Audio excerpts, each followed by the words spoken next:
What's going on, guys? It's Jimmy here. Welcome to our daily show where we discuss everything going on here in our country that you need to know about here on a daily basis. And we got some really big stuff here for you guys today on what could be even really big going forward. And this is something I've kind of feared for a while. Take a look at this. Okay, so first up, stocks, the stock market, and the economy in general is cratering more than expected because of inflation, interest rate hikes, and now because of the fear of Russian nuclear war that could bring the US into it as well. You can see here the Dow Jones Index down 622 points here yet again today. This comes after we've gotten completely ravaged here this week. You can see here in the last 5 days, we were at 31,000 basically 5 days ago. Now we're at 29,400. You can see just a significant drop of where we have been in 5 days here in the stock market. Year to date, we were year to date back in January, we were at 26,800 on the Dow Jones Index.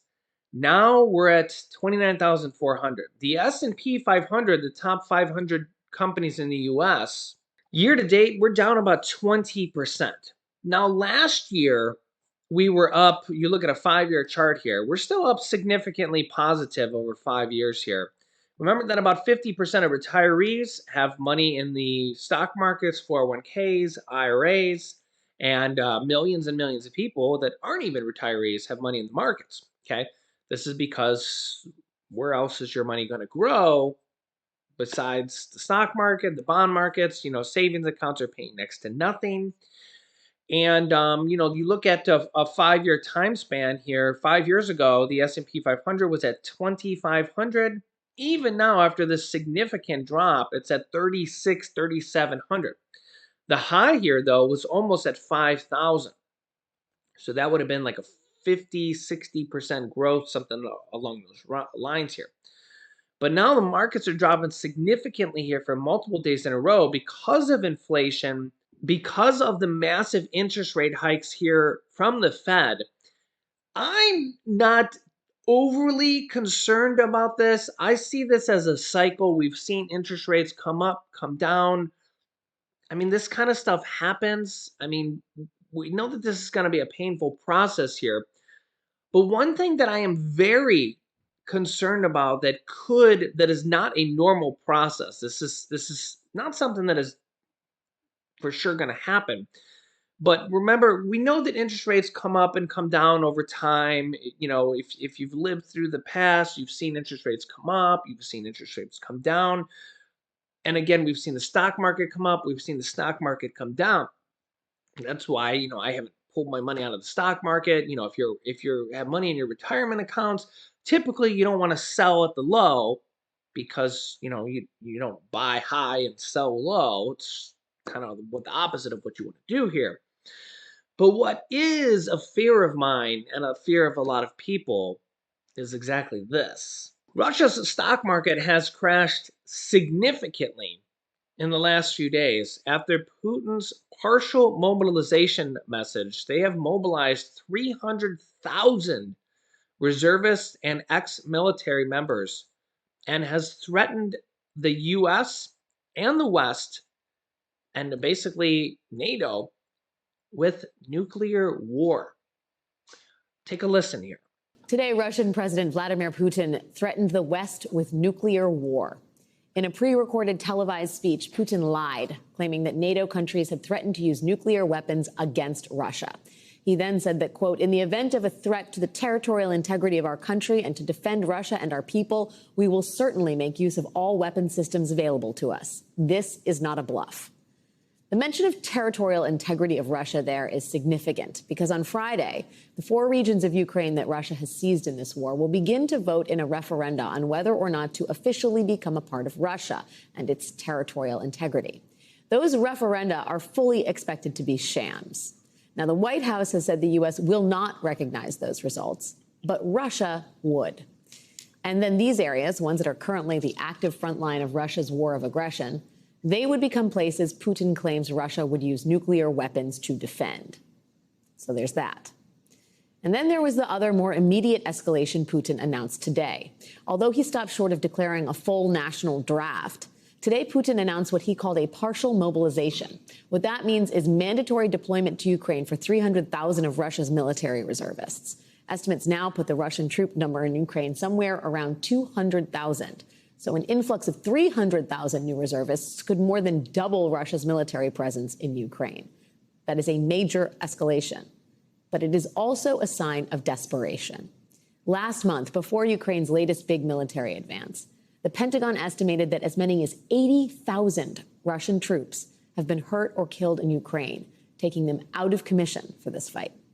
Last week, video surfaced showing the de facto leader of a Russian mercenary group offering Russian convicts the chance to get out of prison in return for a 6-month combat tour in Ukraine.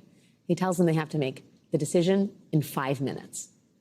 As outlandish as that sounds, it fits into Russia's strategy so far in this war. Putin has been doing everything he can to keep Russians with any semblance of political power as far from the realities of this war as possible, recruiting soldiers in rural, poor areas. One of the reasons today's announcements shows desperation is because it breaks with that strategy. The Russian legislature literally passed new laws yesterday that make deserting the military punishable by up to 10 years in prison. And now 300,000 Russian reservists are being told they have to go fight. That is going to take the war home for all of those people's friends and families across Russia. And we are already seeing how well the people of Russia are taking this news. Flights out of Russia to countries where you don't need a visa are selling out or they are skyrocketing in price.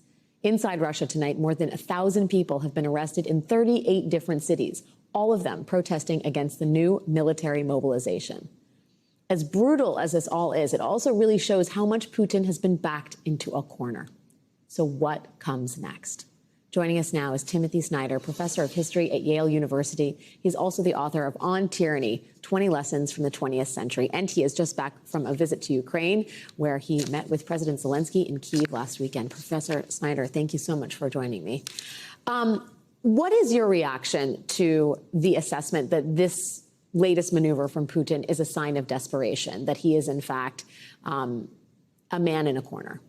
Yeah, militarily, it's a sign that they're losing. He needs these 300,000 men that he imagines will appear in order to build up and defend the line. The Ukrainians are winning the war.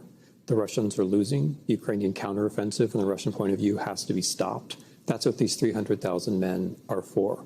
Politically speaking, he's between a rock and a hard place. He doesn't want to mobilize the population because the population doesn't want to be mobilized. It just wants a TV war. It doesn't want a real war. On the other hand, there are his own propagandists and his own hardliners who are saying we have to win now. And so he's looking for a middle route. He's saying, well, it's a mobilization, but it's not really a mobilization. It's just a partial mobilization. That's a sign of someone who's feeling pressure from both sides. Now, make no mistake, if Russia uses nuclear weapons at all, this is going to be an absolute catastrophe, the worst case scenario for the world. Even if it's only in Ukraine, this is really bad.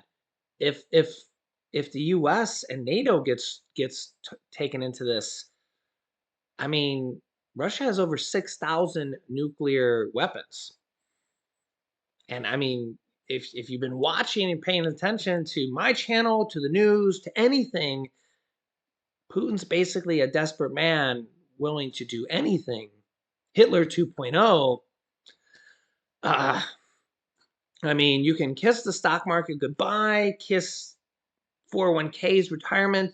Now, we hope that this doesn't happen. You would think that this won't happen.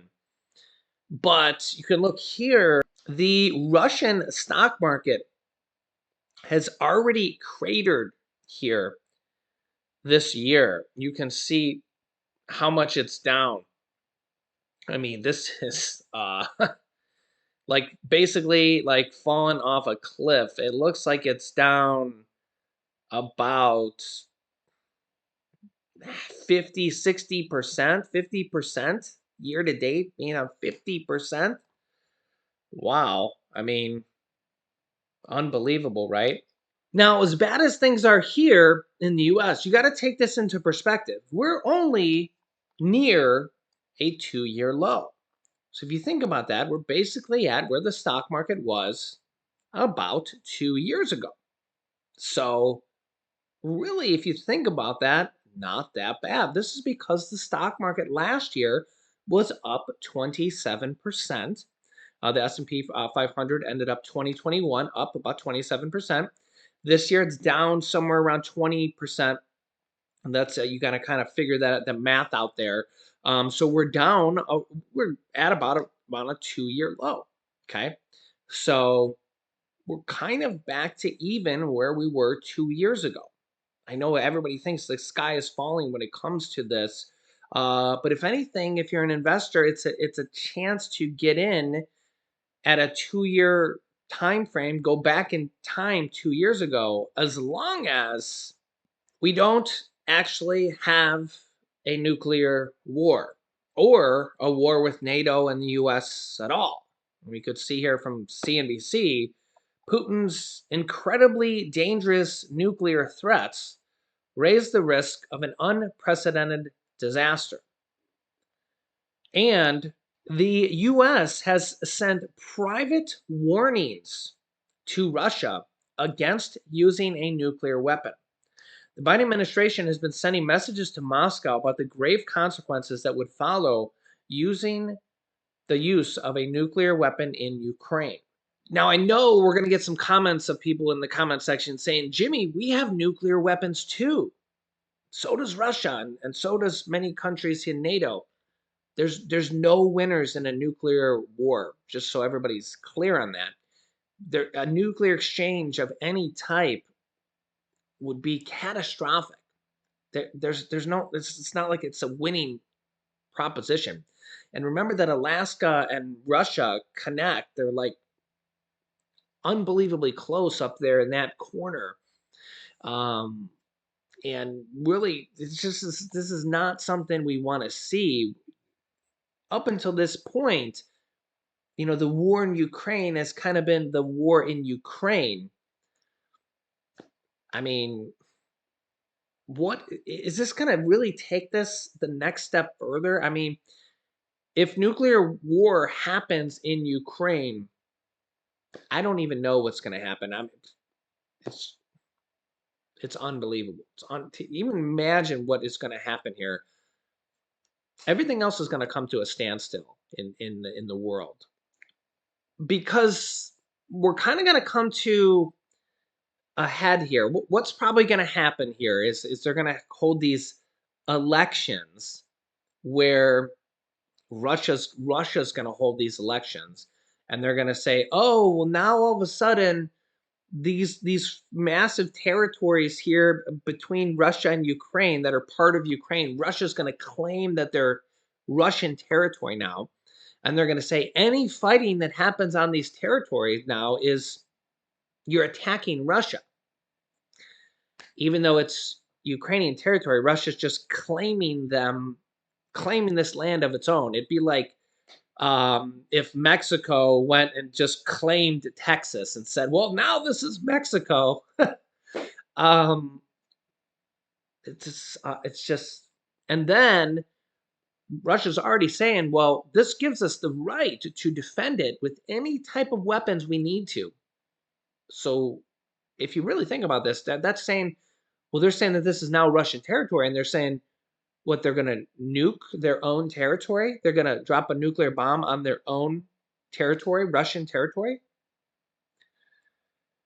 I just can't even wrap my mind around some of this stuff. It's so unbelievable. If something like this happens,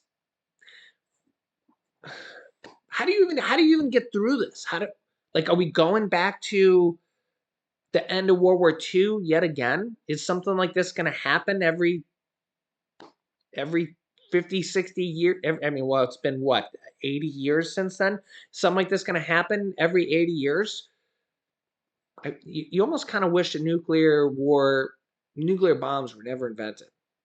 Now, on the other hand, this might not happen. The war in Ukraine, how do you think it'll end? How do we actually end this conflict? How does Russia, how does Putin pull out of this and actually eventually end the war? Some point, the war has to end eventually.